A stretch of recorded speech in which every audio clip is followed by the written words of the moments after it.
Hey there, in this quick video I'm going to share with you how you can possibly fix the issue if your Dreo tower fan is not working.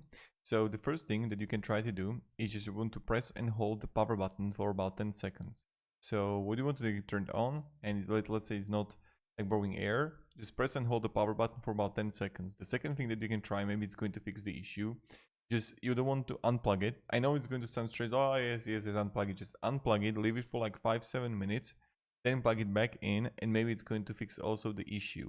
Because there was also a Reddit post, a guy just bought a Dreo tower fan, stopped blowing air, and his update was that it was a faulty fan, got a replacement. So if it's like the new product that you bought, try to see if you can get a replacement for it.